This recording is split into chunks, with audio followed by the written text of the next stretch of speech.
اب وقت ہے جناب ہمارے امیر حلقہ حیدرآباد شفیع محمد لاکھو صاحب، اور وہ سورۃ العصر منہج حیات کے موضوع پر آپ سے خطاب فرمائیں گے۔ جناب شفیع محمد لاکھو صاحب، امیر حلقہ حیدرآباد۔ السلام علیکم ورحمۃ اللہ وبرکاتہ۔ نحمد و نصلی علی رسول الکریم، اما بعد فاعوذ باللہ من الشیطان الرجیم، بسم اللہ الرحمن الرحیم۔ آپ حیرت میں ہوں گے کہ والعصر پہ تو بڑی باتیں ہو چکی ہیں، بانی محترم میں بھی بڑی باتیں کی ہیں، لیکن یہ قرآن کا یہ اعجاز ہے کہ اس کو دیکھنے والی کئی ڈائریکشنز ہیں، کئی ڈائریکشن سے دیکھیں وہی آپ کو حق نظر آئے گا۔ اس کو میں نے تھوڑا سا میتھمیٹیکل ماڈل کے بنیاد پہ ایک چیز سمجھانے کی کوشش کی ہے۔ میں اللہ تعالیٰ سے دعا کرتا ہوں کہ اللہ تعالیٰ میرے لیے آسانی فرمائے۔ اعوذ باللہ من الشیطان الرجیم، بسم اللہ الرحمن الرحیم۔ والعصر ان الانسان لفی خسر الا الذین آمنوا وعملوا الصالحات وتواصوا بالحق وتواصوا بالصبر۔ آپ نے دیکھا ہوگا کہ لفظ وا کو میں نے پرومیننٹ کیا ہوا ہے، اس کی سمجھ آگے میں دوں گا۔ سب سے پہلی بات ہے کہ اللہ نے یہ قرآن اتارا ہی سمجھنے کے لیے ہے۔ مثال کی طور پہ نماز میں کہتے ہیں اللہ اکبر، لیکن کتنا بڑا ہے، کتنا بڑا اکبر، اس کا ڈائمینشن سمجھنے کے لیے اگر اس کی کبریائی، اس کی قدرت کی اسٹڈی سے حاصل کی جائے تو جب دل میں کہیں گے اللہ اکبر تو بہت بڑا اللہ کو اللہ اکبر ملے گا۔ سورہ آل عمران میں ان فی خلق السماوات والارض و اختلاف اللیل والنہار لآیۃ لأولی الالباب، ذہین لوگوں کے لیے صرف زمین آسمان کی وسعت پہ غور کریں گے تو ان کے لیے اللہ کی آیتیں ملیں گی۔ جب یہ آیت اتری تو حدیث میں آتا ہے کہ رسول اللہ صلی اللہ علیہ وسلم رونے لگے حتی بل لحیہ و بل الارض، اتنا روئے کہ داڑھی مبارک گیلی ہو گئی اور زمین پہ بھی قطرے گرنے لگے۔ فرمایا لقد انزلت علی لیلۃ الآیہ، آج رات مجھ پر ایک آیت اتری ہے، ویل لمن قرأھا ولم یتفکر فیہا، اس کے لیے ویل ہے جو اس کو پڑھتا ہے اور سمجھتا نہیں کہ میں کیا پڑھ رہا ہوں۔ لیکن یہ اس آیت کے لیے نہیں، پورے قرآن کے لیے ویل ہے ان لوگوں کے لیے جو اللہ کا قرآن پڑھتے ہیں اور یہ پتہ کرنے کی کوشش نہیں کرتے کہ اللہ کہتا کیا ہے۔ اسی لیے محرر الوجیز میں ہے کہ فکر ساعہ خیر من قیام اللیل، تدبر کی ایک گھڑی پوری رات کی عبادت سے بہتر ہے۔ اب سورۃ العصر کیا ہے؟ امام شافعی کے تو قول سنا ہے آپ نے، لو تدبر الناس ھذہ سورہ لوسعتہم، اگر قرآن کو اور نہ پڑھیں صرف اس کو سمجھ لیں تو جنت اور جہنم کا راستہ واضح ہو جائے گا اور کافی ہے۔ یہاں کہا لو لم ینزل من القرآن سواہا لکفت الناس، کوئی قرآن نہیں اترتا، سورۃ العصر آتی صرف تو کافی تھا۔ لیکن کیا ہے، کیسے؟ اب اس کو سمجھنے کے لیے دو لفظ آئے ہیں، وہ عربی میں، جس کا انگلش میں ٹرانسلیشن ہے اینڈ یا اردو میں اور دوسرا قرآن میں آتا ہے او یعنی یا۔ اب مثال کی طور پہ ایک حکومت غریب عورت کو پلاٹ دینا چاہتی ہے، اس نے 3 شرط رکھیں، غریب بیوہ ہو یا غریب معذور عورت ہو یا غریب نابینا ہو، تو کیونکہ یہ لفظ آر آیا ہے اس کا مطلب تینوں میں سے ایک بھی شرط پوری ہوگی پلاٹ حاصل کر لے گی۔ اس کی مثال قرآن میں ہے کہ جب قسم توڑ دیتے ہیں تو اس کا کفارہ کیا ہے؟ کفارۃ اطعام 10 مساکین من اوسط ما تطعمون اہلیکم، جو گھر میں کھانا کھلاتے ہو 10 آدمیوں کو وہ کھلا دو، او اگر یہ نہیں کر سکتے تو کسوتم، ان کو کپڑے پہنا دو، او اگر یہ بھی نہیں کر سکتے تو وتحریر رقبۃ فمن لم یجد فصیام 3 ایام، یا غلام آزاد کرو، اگر یہ سب نہیں کر سکتے تو غلام آزاد۔ تو اس کا مطلب ہے کہ پختہ قسم کے خلاف کرنے کا کفارہ یا 10 محتاجوں کو کھلائے یا ان کو کپڑے دو یا غلام، اس کا مطلب یا کا لفظ میں سے کوئی بھی ایک شرط پوری ہو جائے گی تو کفارہ ادا۔ لیکن ایک دوسری مثال، ایک اور بیوہ ہے، اس کو حکومت پلاٹ دیتی ہے، شرط ہے بیوہ ہو اور اس کے شوہر نے سرکاری نوکری کی ہو اور کم سے کم گریڈ 17 میں رہا اور کم سے کم 15 سال تک سرکاری نوکری کی ہو۔ اب یہاں چاروں شرط جب تک پورے نہیں ہوں گے اس کو پلاٹ نہیں ملنا۔ اس کی قرآن میں بھی مثال ہے، رسول اللہ صلی اللہ علیہ وسلم کے بارے میں اللہ فرماتے فالذین آمنوا بہ وعزروا ونصروا واتبعوا نور الذی انزل معہ، یعنی چاروں کرنے ہیں. آپ صلی اللہ علیہ وسلم کو اللہ کا سچا رسول بھی ماننا ہے، اس کے ساتھ آپ کا شان بھی بیان کرنا ہے، اور اس نے جو غلبہ دین کا کام شروع کیا اس میں اس کی مدد بھی کرنی ہے، اور اس پر جو قرآن اترا ہے اس پر کو بھی اتباع کرنی ہے. چاروں پکے ہیں، اس میں سے ایک بھی نہیں چھوڑ سکتے آپ. اسی لیے یہ سورۃ العصر میں 4 چیزیں آ رہی ہیں. الا الذین آمنوا، نمبر 1 عملوا الصالحات وتواصوا بالحق وتواصوا بالصبر، یعنی ایمان لائیں، عمل صالح کریں، الحق دین حق کو قائم کرنے کے لیے مومنوں کو تیار کریں، اور مشکل حالات میں ڈٹ کر مقابلہ کریں، وتواصوا بالصبر. تو یہ 4 پرچے ہیں ہماری زندگی کے. چاروں میں امتحان چل رہا ہے، چاروں میں امتحان چل رہا ہے، لیکن اس امتحان میں چھوٹ نہیں. کیوں؟ اللہ فرماتے ہیں افحسبتم انما خلقناکم عبثا وانکم الینا لا ترجعون، ارے کیا تم سمجھتے ہو کہ میں نے تمہیں مفت میں پیدا کر دیا، زمین تیرے حوالے کر دی، دریا تیرے حوالے کر دیے، بارشیں تیرے حوالے کر دی، میں نے ایسے بنا دیا اور میرے پاس تمہیں واپس آ کے رزق نہیں لینی اپنی. اور پہلا جو پرچہ ہے ایمان والا، وہ تو ایمان آنے سے آدمی پاس ہو جاتا ہے، لیکن آگے دوسرا پرچہ ہے عمل صالح کا. اللہ فرماتے ہیں حسب الناس ان یترکوا ان یقولوا آمنا وهم لا یفتنون، صرف ایمان کہہ دینا کہ لا الہ الا اللہ محمد رسول اللہ میں ایمان لایا اور باقی پرچوں کا تیرا امتحان نہیں ہوگا. آگے کہتا ہے کہ میں نے باقی قوموں سے بھی یہی پورے امتحان لیے ہیں کہ پتہ چل جائے کہ کون سچا ہے. اگر چلو ایمان ہو گیا، اس کے بعد ام حسبتم ان تدخلوا الجنت، کیا سمجھتے ہو جنت میں گھس جاؤ گے؟ ولما یعلم اللہ الذین جاہدوا منکم ویعلم الصابرین، تیسرا چوتھا پرچے میں پاس نہیں ہوگے اور جنت میں گھس جاؤ گے، ایمان اور عمل صالح کر کے پاس ہو جاؤ گے. اسی لیے ایمان، بانی محترم نے فرمایا ہے ایمان، عمل صالح، تواسی بالحق، تواسی بالصبر، چاروں لازم ہیں، ان میں سے کسی ایک کو بھی ساقط نہیں کیا جا سکتا. اللہ یہاں فرماتے ہیں نمبر 1 ان الانسان لفی خسر، مانا تو جو امتحان میں نہیں بیٹھے گا وہ خسارے میں ہوگا. اب اللہ کہتا ہے کہ جو آدمی امتحانوں میں پاس نہیں ہوتا میں اس کو جنت میں کیسے بھیجوں، کیسے بھیجوں؟ یہ کہہ رہا ہے یتم کل عمر منہم ان یدخل جنت، نہیں کیا تم سمجھتے ہو ہر آدمی کہ میں جنت میں گھس جاؤں گا؟ کلا انا خلقناہم مما یعلمون، تم پیدا کس چیز سے ہوئے ہو؟ ایک ایسے گندے پانی قطرے سے کہ کپڑے پہ لگے تو دھونا پڑ جاتا ہے. تیری اصلیت یہ ہے اور تم یہ ان چاروں پرچوں میں فیل ہو کے جنت میں گھس جاؤ گے. اب آتے ہیں پہلا پرچہ الا الذین آمنوا، اس پہ 2 چیزیں ہیں. امام ابو حنیفہ رحمۃ اللہ فرماتے ہیں کہ ایمان قولوں ولا یزید ولا ینقص، ایمان ایک ہے جو نہ بڑھتا ہے نہ گھٹتا ہے، یعنی فاسق و فاجر شخص بھی مسلمان ہے جب تک کہ بنیادی عقائد کا منکر نہ ہو جائے.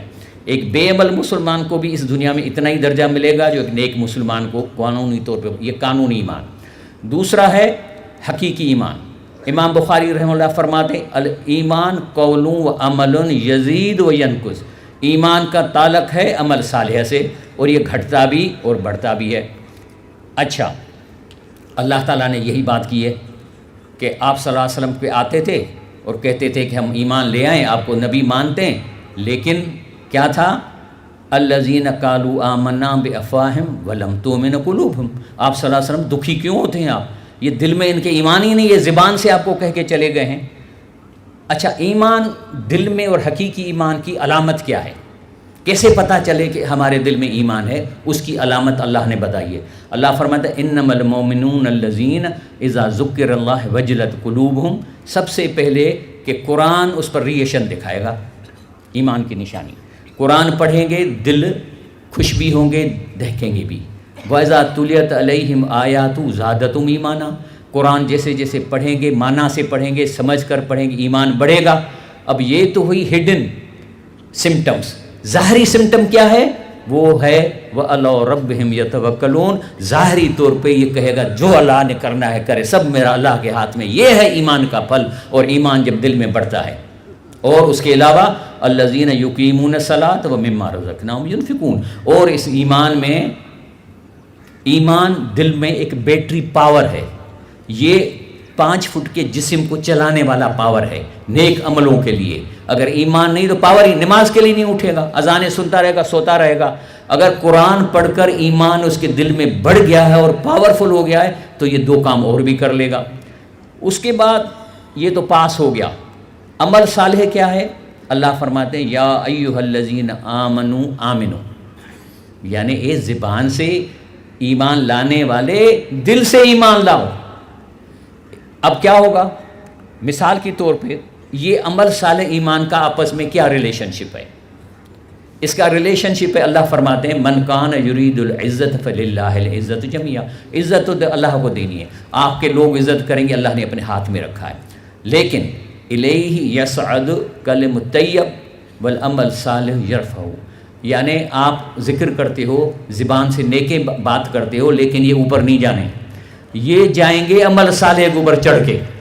اسی لیے اس میں فتح قدیر میں آتا ہے کہ اللہ تعالیٰ عمل صالح کو کلمات طیب پر بلند فرماتا ہے، اسی لیے کہ عمل صالح سے اس بات کا تحقق ہوتا ہے کہ اس کا مرتکب واقع فی الواقع اللہ کی تسبیح اور تمہید میں مخلص ہے، گویا قول عمل کے بغیر اللہ کے ہاں بے حیثیت ہے۔ تو عمل صالح ہوگا تو تیرے یہ کلمے اوپر چڑھیں گے، کیونکہ اس پہ چڑھ کے جاتے ہیں۔ اور اسی پہ تفسیر طبری میں قال حسن و قتادہ لا یقبل اللہ قولا الا بعمل، اللہ تعالیٰ قول بات زبان کی بات نہیں کرے گا قبول عمل کے سلاوا۔ ومن قال، جسی نے کوئی ذکر کیا، کوئی بات کی، واحسن العمل قبل اللہ منہ، تو اللہ احسن عمل کرے گا، اللہ قبول کرے گا۔ اب کچھ لوگ تو پہلے پرچے میں فیل ہو گئے، جو ایمان لائے نہیں، کافر ہو گئے۔ اب آتے ہیں عمل صالح کے دوسرے پرچے میں۔ یہ لوگ ہیں جہنم میں گئے ہیں، وہم یسترخون فیہا، شور مچا رہے ہیں، چیخو پکار کر رہے ہیں، یا اللہ یا اللہ۔ کیا کہتے ہیں؟ ربنا اخرجنا، سیکنڈ چانس دو اللہ پاک، نعمل صالحا غیر الذی کنا نعمل، ہم عمل صالح اب کی کریں گے اور کچھ نہیں کریں۔ آگے جو اللہ کہتا ہے میں آگے بتاؤں گا۔ تو اس کا مطلب یہ ہے، جیسے ابھی کل شاید عمیر صاحب نے بھی یہ بتائی تھی کہ ایک گاؤں میں ایک بہت بڑا بزرگ تھا، اور وہ نیک کام بھی کرتا تھا، سب کچھ کرتا تھا، ظاہر ہے کہ لوگوں کو نماز کی بھی دعوت دیتا ہوگا، لیکن تیسرا چوتھا پرچہ نہیں علی المنکر کا وہ نہیں کرتا تھا۔ تو اللہ نے جب اس بستی کو تباہ کرنے کو کہا تو کہا پہلے اس کو الٹ دو، یہ آپ نے کیا ہے۔ دوسری مثال ہے سیکنڈ پرچے میں فیل ہونے کی۔ نوح علیہ السلام نے اپنے بیٹے کو کہا کشتی میں آ کے بیٹھو، کہیں قرآن میں لکھا کہ وہ کافر تھا، باپ کو نہیں مانتا تھا، لیکن باپ کا کہنا نہ ماننا عمل صالح نہیں ہے۔ باپ نے کہا کرسی میں بیٹھو، بولا نہ بابا میں تو ساوی الی الجبل، چوپر چڑھ جاؤں گا، اور ڈوب گیا۔ جب کشتی اتری تو نوح علیہ السلام نے اللہ کو کہا ان ابنی من اہلی، میرا بیٹ اہل بیت میں سے، کہنے کا مقصد تھا کہ معافی دو۔ تو اللہ کیا کہتا ہے؟ قال یا نوح انہ لیس من اہلک، تیرا بیٹا اہل بیت میں سے نہیں، انہ عمل غیر صالح، اس کے عمل غیر صالح تھے، اس میں فیل ہو گیا ہے اس وجہ سے۔ تو یہ دوسرا، تو نیک عمل در حقیقت ایمان کا قدرتی پھل ہوتا ہے۔ جب ایمان کسی قلب میں جاگزین ہوتا ہے تو عمل صالح اس کو ذاتی حرکت ہوتی ہے، فی ظلال قرآن سید قطب کی، یعنی یہ ایمان پاور بیس ہے جو دل میں آتا ہے، اس میں وہ پاور جو انسان کو چلاتا ہے نیک عمل کے لیے۔ اسی لیے عمل صالح کی عملی شکل کیا ہے؟ نماز میں دھیان اور خشیت، یہ میں نے قرآن آیتوں کو دیا ہے۔ بیکار ایکٹیویٹیز دوری، یہ عمل صالح کا حصہ ہے۔ زکوٰۃ کی ادائیگی، شرم گاہوں کی حفاظت، نماز کی حفاظت، وعدوں اور امانتوں کی پاسداری، عمل صالح کی تبلیغ کرنا، آؤ بھائی نماز پڑھو نماز پڑھو، یہ بھی عمل صالح کا چیپٹر ہے، اور یہ سورہ مائدہ میں ان کا آیا ہے۔ اب آتے ہیں تیسرے پرچے پہ، وتواصوا بالحق۔ یہ وتواصوا کیا ہے؟ اس کو ہم فی ظلال قرآن کی تفسیر سے لیتے ہیں۔ کہتا ہے کہ لفظ وتواسی اور اس کے مفہوم، اس کے مزاج اور حقیقت ہی میں اسے امت مسلمہ کا وجود نمودار ہوتا ہے، یا ایک باہم متحد جماعت کا تصور ہوتا ہے، یعنی ایسی امت جو ممتاز ہو، جو دانش مند ہو، جو کرۂ ارض پر سچائی، بھلائی، عدل اور انصاف کو قائم کرنے کی ذمہ دار ہو۔ تو وتواصوا بالحق کا مطلب ہے کہ غلبہ دین کو قائم کرنے کے لیے جماعت سازی کرنا، لوگوں کو دعوت دینا، آؤ بھائی اس میں یہ ہے وتواصوا بالحق۔ اور یہی دین حق خلیفہ اللہ کا مشن، هو الذی ارسل رسولہ بالہدی ودین الحق لیظہرہ علی الدین کلہ ولو کرہ المشرکون۔ یہ آپ نے 100 دفعہ سنیے، میں ترجمہ نہیں کرتا۔ اب پاکستان میں 90-95% مسلمان ہیں. ہم کہیں گے اشاعت اسلام ہے پاکستان. اگر کسی ملک میں اکثریت بلکہ غالب اکثریت مسلمانوں کی ہو اور نظام قانون حکومت اور اقتدار کفر کا ہو تو اشاعت اسلام کے باوجود غلبہ دین نہیں. 3 دن پہلے میں کنسلٹنٹ ہوں واسا کا, تو کوئی ہائی کورٹ کے جج نے کوئی بات کی کہ یہ تمہارا یہ پروجیکٹ کیسے, تو مجھے کہا کہ یار تم بھی چلو, تم کنسلٹنٹ ہو. میں گیا پہلی دفعہ تو مچھی مارکیٹ, یعنی 300-400 وکیل ایک دوسرے پہ چڑھے بیٹھے ہیں, اور سیڑھیوں پہ بھی وکیل بیٹھے ہوئے ہیں, 2 جج دور بیٹھے ہیں, چھوٹی ان کے گردنیں نظر آ رہی ہیں, فائلوں کے ڈھیر لگے ہوئے ہیں. پھر ایک فائل کھولتا ہے, کچھ نہیں سمجھ آتا کیا کہہ رہا ہے, پوں پوں پوں کر کے پتہ نہیں کیا لکھا اور کیا. یہ انصاف ہے؟ یہ انصاف ہے؟ یہ غلبہ دین نہیں. ہاں کسی خطے پہ دین حق کا اظہار یعنی غلبہ, اگر نظام قانون حکومت اور اقتدار اسلام کا ہو اور اکثریت غیر مسلم ہو تو یہ غلبہ دین ہے, اجا کے اشاعت اسلام نہیں. اور کئی یورپین کنٹریز میں مسلمانوں نے حکومتیں کی ہیں, وہ اقلیت میں رہے. اب جب غلبہ دین ہوگا تو کیا ہوگا؟ یہ طالبان ہے, عام سپاہی ہے, گولڈ پلیٹڈ پریزیڈنٹ مینشن میں بیٹھا ہے صوفوں پہ, جوتے وہی رکھے ہوئے ان کارپیٹوں پہ جو بہت قیمتی کارپیٹ. یہ مثال ہے ان صحابہ کی, جب بادشاہوں کے دربار میں جاتے تھے جوتے بھی وہی پہن کے جاتے تھے اور نیزہ مارتے ہوئے جاتے تھے. اور پھر غلبہ دین کی مثال, یہاں کتنے تبلیغ میں لوگ جاتے ہیں, لاکھوں. باہر عورت کھڑی ہوئی ایک روڈ پہ, اس کا دوپٹہ نہیں ہے, اس کو ذرا دوپٹہ پہنوا کے دکھاؤ. لیکن جیسے ہی غلبہ دین ہوا, دوسرے دن CNN کی عورت جو لمبے بال کر گھومتی تھی نقاب پہن کے آ گئی. اس کی تصویریں عام ہیں. یہ ہے غلبت دین. 50-60 ہزار لوگوں نے غلبہ دین قائم کر دیا. لیکن ہم کہتے ہیں کہ روحانی ترقی کرو, ذکر کرو, اذکار کرو. یہ انوار القرآن سے میں نے لیا ہے کہ ان آیتوں کا خلاصہ یہ ہے کہ اصلی مومن ہونے کی علامت یہ ہے کہ وہ پورے غالب ہوں, صاحب طاقت ہو, صاحب ثروت ہوں, اللہ تعالیٰ کا ناصر و مددگار ہو. جس قوم کا ناصر و مددگار اللہ تعالیٰ ہو وہ ہمیشہ غالب رہے گی, کبھی ذلیل نہیں ہوگی. مولانا عبید اللہ سندھی نے, ہم جو کہتے ہیں نا دالین, الحمد شریف میں آخر میں ظالین کا کیا مطلب ہے, کہہ رہے ہمارے زمانے میں, یہ میں نے شعور قرآن سے لیا ہے تفسیر ان کی, ہمارے زمانے میں جو علماء قرآنی سیاست کو چھوڑ کر سیاست میں کسی قوم کی تقلید کرتے ہیں, انگریزوں کی سیاست, ووٹوں کی سیاست, وہ مغضوب علیہم کے زد میں آتے ہیں. جو انگریزی دان دوسری قوم کی سیاست کی تقلید کرتے ہیں وہ ظالین کے شک میں شامل ہیں. جو بات تم خود نہیں سمجھتے اس کی ذمہ داری کیسے لیتے ہو, اور سوجھ بوجھ کر سیاسی کام کرتے ہو تو کرو ورنہ خاموش رہو. اگر یہ غلبہ دین حق کا نہ ہوگا تو کیا ہوگا؟ یہ پراپرٹی کس کی ہے؟ تو آپ کی بھی زمینیں ہیں نا, آپ کا بھی کمدار اگر وہ کھانا شروع کرے, پانی نہ دے, فصل کو تباہ کرے, نکالیں گے نہیں نکالیں گے؟ اللہ کی پراپرٹی ہے, وہ اس کا مالک ہے. جب اللہ دیکھتا ہے کہ یہاں ظلم ہو رہا ہے یا انصاف نہیں ہو رہا, پانی جو ہے شروع میں لوگ لے لیتے ہیں, آخر میں پانی نہیں پہنچتا, تو پھر اللہ تعالیٰ نظریں دوڑاتا ہے کہ ہے میرے مجاہدوں, اور اس کا کریٹیکل ماس چاہیے. فشن اور فین کے لیے بھی کریٹیکل ماس ہوتا ہے, اس کے بعد وہ چین ریئیکشن ہوتا ہے. تو مجاہدوں کو ایک تعداد چاہیے. یہ تنظیم اسلامی کیوں ماری ماری کہہ رہی ہے کہ آ جاؤ ہمارے ساتھ؟ کیونکہ اگر وہ کریٹیکل ماس کریٹ ہو گیا تو اللہ کی نصرت آگے, میں آگے اس کو پہچاتا ہوں. اگر یہ نہیں ہوا تو وَلَوْ وَاتَّبَعَ الْحَقَّ أَهْوَاءَهُمْ لَفَسَدَتِ السَّمَاوَاتُ وَالْأَرْضُ. تو پھر حق جو ہے وہ اللہ کا نہیں رہے گا اور اپنے مرضی کا ہوگا تو زمین آسمان میں فساد ہوگا. ابھی ڈاکو ہوں گے اور چوری ہوگی, کمیشنیں چلیں گی, رشوتیں چلیں گی, اور کھانوں میں ملاوٹ ہوگی. حق کو نہ پہچاننے والے کون ہیں؟ حق کیا کہے گا؟ حق کہے گا قربانی دو, اگر وقت آئے تو جان کی قربانی دو. تو جو حق کو نہیں پہچانتے, جب اس پر وہ سچویشن آئے گی تو یجادلونک فی الحق, آپ سے جھگڑا کریں گے, نہیں صحیح, یہ تو ایسے تو نہیں ہو سکتا. بعد ما تبین, جب پتہ چل رہا کرنا کیا ہے تو کیسے فیل کریں گے؟ کأنما یساقون الی الموت وہم ینظرون, کہ ایسے لگے گا جیسے ہم خودکشی کرنے جا رہے ہیں. اسی لیے اللہ تعالیٰ جب قیامت کے روز یہ تیسرے پرچے میں جنہوں نے جماعت میں کام نہیں کیا, اللہ کے نظام کو بدلنے کی کوشش نہیں کی, ان کو اللہ کھڑا کر کے پوچھے گا, ادھر آؤ ادھر, وَلَوْ تَرَوْا إِذْ وُقِفُوا عَلَىٰ رَبِّهِمْ, اللہ کے سامنے کھڑے ہوں گے اللہ کو قال الیس ھذا بالحق، کیا میں نے جو باتیں کہی تھی، جو نظام لانا تھا، حق کا غلبہ کرنا تھا، اب سمجھ میں آیا؟ کہتے ہیں قالوا بلی وربنا، کہا ہاں اللہ پاک سمجھ میں آ گیا، تم ہمارے رب ہو۔ کہہ رہے اب کوئی چانس نہیں، قال فذوقوا العذاب بما کنتم تکفرون۔ اسی لیے جس تفسیر تدبر القرآن سے جس شخص کی نگاہوں میں حق محبوب ہو جائے گا، وہ جہاں کہیں بھی حق کو مظلوم، مقہور، باطل کو غالب اور فتح مند دیکھے گا، تڑپ اٹھے گا اور غیور اول العزم انسان کی طرح دوسرے کو ابھارے گا کہ وہ حق کی حمایت کے لیے کمر بستہ ہوں۔ اسی لیے وتواصوا بالحق کا مطلب ہے کہ جماعت سازی کی تربیت کی جائے، جو دین حق کا نفاذ کرے، اور یہ تربیت ان پہلوؤں سے کی جائے گی: ایمان کی، عمل صالح کی، اتحاد کی، امیر کی اطاعت، سیاسی تربیت و استقامت۔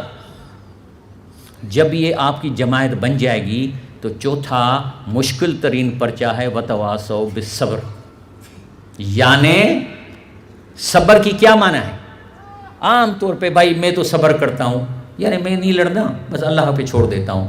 صبر اسلام میں آیا ہی نہیں ہے کہ آپ لوگ جو ہیں اس طرح، صبر اسلام میں لڑنے کے لیے آیا ہے، صبر اسلام میں تکلیف میں مجاہدہ دکھانے کے لیے آیا ہے۔ مثال کے طور پہ ولما برزوا لجالوت وجنودہ، جب طالوت علیہ السلام اپنے لشکر کو لے آیا تو کیا دعا کرتے ہیں؟ قالوا ربنا افرغ علینا صبرا، اے اللہ ہمیں مرد مجاہد بنا دے، ہمیں ہمت دے دے اور ہمارے قدموں کو مضبوط کر اور کافروں پہ ہمیں فتح۔ یہ ہے صبر۔ دوسری جگہ بھی آتا ہے، اللہ فرمائے والصابرین فی البأساء والضراء وحین الباس، مرد مجاہد ہو کر، ہمت کر کے اور اس کو فیس کرنے والے، چاہے تکلیف ہو، لڑائی ہو، پریشانی ہو، اور جب مرد مجاہد بن کے صبر سے لڑتے ہیں، اولئک الذین صدقوا، یہی تو سچے ہیں، وَأُولَٰئِكَ هُمُ الْمُتَّقُونَ، یہی متقون۔ تو صابرین کی معنی ہوئی باہمت مومنین۔ اب کیا ہے؟ صحابہ رضی اللہ تعالی عنہم پہلے ایمان کے پرچے میں 100 میں سے کتنے نمبر دیں گے؟ بولیں 100۔ جماعت اور عمل صالح میں کتنے نمبر دیں گے؟ کیونکہ حضرت ابو بکر نے گھر خالی کر دیا، حضرت عمر نے کیا، سب کیا۔ اس کے بعد تیسرا پرچہ جماعت سازی۔ حضرت عمر روزانہ آتے تھے، ایک ساتھی لاتے، اللہ رسول اللہ یہ میری آج کی کمائی ہے۔ مجھے ایک دوست اپنا ملا تنظیم حیدرآباد کا، اس نے مجھے آج دوپہر کا صحیح میں 4 احباب لائی، میری کمائی ہے۔ تو میرے آنکھوں سے آنسو آ گئے کہ یار تم نے تو حضرت عمر والی بات کر دی ہے کہ تم 4 احباب لے۔ تو اب ان صحابہ نے جنہیں تینوں پرچوں میں 100 میں سے 100 نمبر لیے ہیں، اب اللہ ان کو کیا کہہ رہا ہے سنیں۔ یہ بدر کی آیت ہے، وَمَن يُوَلِّهِمْ يَوْمَئِذٍ دُبُرَهُ۔ آج صحابیوں تم میں سے اس بدر کی لڑائی سے جو پیٹھ دے کے بھاگ جائے گا، الا متحرفا للقتال، ہاں پیچھے اس لیے ہو رہے ہو کہ یہاں سے ہو کے لڑو گے، او متحیزا الی فئۃ، یا اس لیے پیچھے ہو رہے ہو کہ اس دوسرے گروپ سے لڑو گے، لیکن اگر بغیر لڑائی کے ایسے پیچھ دے کے بھاگو گے، 100 میں سے 100 نمبر لینے والوں، باب غضب من اللہ وماواہ جہنم وبئس المصیر۔ یہ ہے چوتھا پرچہ۔ اب ہمارا امتحان چل رہا ہے، ظاہر ہے کہ اس لیول تک ہمارا پرچہ بھی مشکل نہیں ہوا ہے، لیکن پرچہ چل رہا ہے۔ اب ہمارا کیا پرچہ ہو رہا ہے چوتھے پرچے میں؟ اسرے میں جانا، انتظام کرنا، تنظیم کا جواب دینا، اپنے کام چھوڑنا۔ فی الحال ہمارا پرچہ سہل ہے۔ میتھمیٹکس میں پہلا جو مثال سیکشن ہے اس میں صرف 2/2، 4×5 کتنا ہوا؟ 17 + 13۔ اب ہمارا امتحان یہ چھوٹا ہو رہا ہے۔ اگر ہم اس امتحان، چھوٹے امتحان بڑے امتحان سے پہلے اس پرچے میں فیل ہو جائیں گے تو ہماری کیا حالت ہوگی؟ اور اس کے بعد اللہ فرماتے ہیں کہ یہ امتحان سخت ہوگا۔ ہاں جب یہ آخری مرحلہ آئے گا اور یہ آسان پرچہ جو آج کل ہمارا ہو رہا ہے چوتھا، اب جب مشکل آئے گا، مشکل سوالات آئیں گے تو اللہ کہتا ہے سخت ہوگا۔ ام حسبتم ان تدخلوا الجنت، کیا تم سمجھتے ہو گھس جاؤ گے جنت میں؟ ولما یاتکم مثل الذی خلو من قبلکم، وہی امتحان جو میں تم سے پہلے قوموں سے لے چکا ہوں۔ مستہم الباساء والضراء، ان کو میں نے تکلیفیں پہنچی، ان کو پریشانیاں پہنچی۔ وزلزلوا، اتنی پہنچائی کہ جیسے زلزلہ آتا ہے کہ یقول رسول والذین آمنوا معہ، کہ اتنی مشکل حالات میں اللہ کا رسول صحابی ہاتھ اٹھا کہنے لگے اللہ پاک اتنی بڑی مشکل، یہ اللہ پاک کب ہماری مدد کرو گے؟ تو اللہ فرماتے ہیں